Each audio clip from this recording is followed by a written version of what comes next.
പശ്ചിമേഷ്യയിൽ വിന്യസിച്ചിരിക്കുന്ന USS Abraham Lincoln എന്ന American വിമാനവാഹിനി കപ്പലിൽ നാവികർ നേരിടുന്ന കഠിനമായ ദുരിതങ്ങളും മാനസികാരോഗ്യ പ്രതിസന്ധിയും വലിയ രാഷ്ട്രീയ സൈനിക വിവാദങ്ങൾക്ക് വഴി തുറന്നിരിക്കുകയാണ്.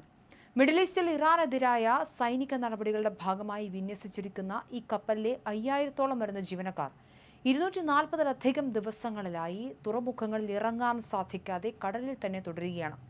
ഇത്രയും ദീർഘകാലം വിമാനവാഹിനി കപ്പൽ കടലിൽ തുടരുന്നത് സമീപകാല ചരിത്രത്തിലെ അപൂർവ സംഭവമാണ്. ശുചിത്വമില്ലായ്മ, ശുചിമുറികളുടെ തകരാറുകൾ, മലിനമായ കുടിവെള്ളം, പുതിയ ഭക്ഷണത്തിന്റെ രൂക്ഷമായ ക്ഷാമം തുടങ്ങിയ കഠിനമായ സാഹചര്യങ്ങളാണ് കപ്പലിൽ നിലനിൽക്കുന്നതെന്ന് സൈനിക പ്രസിദ്ധീകരണങ്ങൾ റിപ്പോർട്ട് ചെയ്യുന്നു. കൂടാതെ മാസങ്ങളായി തപാൽ സേവനങ്ങൾ തടസ്സപ്പെട്ടതിനാൽ വീട്ടുകാർ അയച്ച പെട്ടികൾ പോലും നാവികർക്ക് ലഭിക്കുന്നില്ല. ഇത്തരം ദുരിതങ്ങൾ നാവികരിൽ കടുത്ത മാനസിക സമ്മർദ്ദം ഉണ്ടാക്കുകയും ചില നാവികർ കപ്പലിൽ നിന്നും കടലിലേക്ക് ചാടാൻ ശ്രമിച്ചതായും റിപ്പോർട്ടുകൾ പുറത്തു വന്നിട്ടുണ്ട്. അടുത്ത ദിവസം പ്രഭാതം കാണാൻ താൻ ജീവിച്ചിരിക്കരുതെന്ന് ആഗ്രഹിക്കുന്നതായി കപ്പലിലെ ഒരു നാവികൻ ഭാര്യയ്ക്ക് സന്ദേശം അയച്ച സംഭവം സാൻ ഡിയേഗോയിൽ നടന്ന യോഗത്തിൽ ഉയർന്നു വന്നത് സ്ഥിതിഗതികളുടെ ഗൗരവം വ്യക്തമാക്കുന്നു. എന്ന് തിരികെ മടങ്ങാനാകുമെന്ന കാര്യത്തിൽ വ്യക്തതയില്ലാത്തതും നാവികരുടെ മാനസിക സമ്മർദ്ദം വർദ്ധിപ്പിച്ചിട്ടുണ്ട്. ഒരു സാധാരണ വിമാനവാഹിനി കപ്പൽ വിന്യാസം 6 മാസത്തോടടുത്ത് നീണ്ടു നിൽക്കുന്നതാണെന്നും അതിൽ സമ്മർദ്ദം കുറയ്ക്കാനുള്ള തുറമുഖ സന്ദർശനങ്ങൾ ഉൾപ്പെടുമെന്നും വിരമിച്ച വൈസ് അഡ്മിറൽ റോബർട്ട് മുറേറ്റ് ചൂണ്ടിക്കാട്ടുന്നുണ്ട്.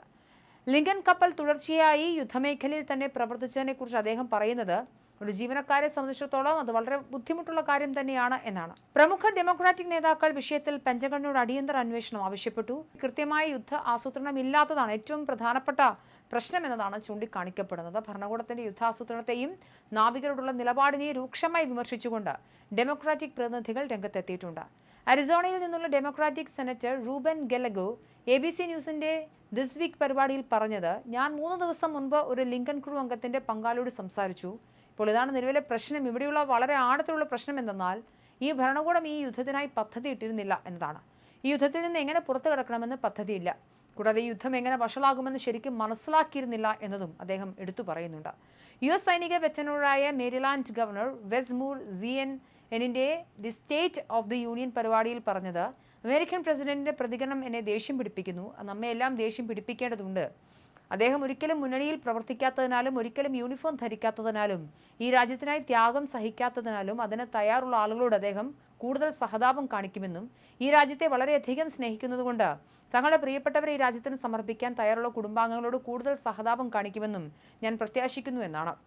എന്തായാലും ഉയർന്നുവന്ന വിമർശനങ്ങളെയും റിപ്പോർട്ടുകളെയും ട്രംപ് ഭരണകൂടവും നാവികസേനയും പ്രതിരോധിച്ചു. പ്രതിരോധ സെക്രട്ടറി പീറ്റ് ഹെഗ്സത്ത് റിപ്പോർട്ടുകൾ തള്ളിക്കളഞ്ഞു. ലിങ്കണിലെ ജീവിതത്തെക്കുറിച്ചുള്ള വിവരണം പൂർണ്ണമായും തെറ്റായി ചിത്രീകരിക്കപ്പെട്ടതാണെന്നും ഭരണകൂടം ഓരോ കപ്പലിനും ഓരോ ജീവനക്കാർക്കും ഓരോ ക്യാപ്റ്റനും എല്ലാ നിമിഷവും നൽകാൻ കഴിയുന്നതെല്ലാം നൽകുന്നുണ്ടെന്നും അദ്ദേഹം ഉറപ്പു നൽകുന്നുണ്ട്. കപ്പലിന്റെ വിന്യാസം വളരെ നീണ്ടുപോയെന്ന് മാധ്യമപ്രവർത്തകരുടെ ചോദ്യത്തിന് പ്രസിഡന്റ് ഡൊണാൾഡ് ട്രംപ് പറഞ്ഞത് അധികം നീണ്ടുപോയിട്ടില്ല എന്നാണ്. കുടുംബാംഗങ്ങൾ ആശങ്കാകുലരാണോ എന്ന ചോദ്യത്തിനല്ല, അവരല്ല എന്നും കപ്പൽ ഉടൻ തന്നെ മാറുമെന്നും സമാനമായ മറ്റൊരു കപ്പൽ പകരമായി എത്തുമെന്നും ട്രംപ് പറഞ്ഞിട്ടുണ്ട്.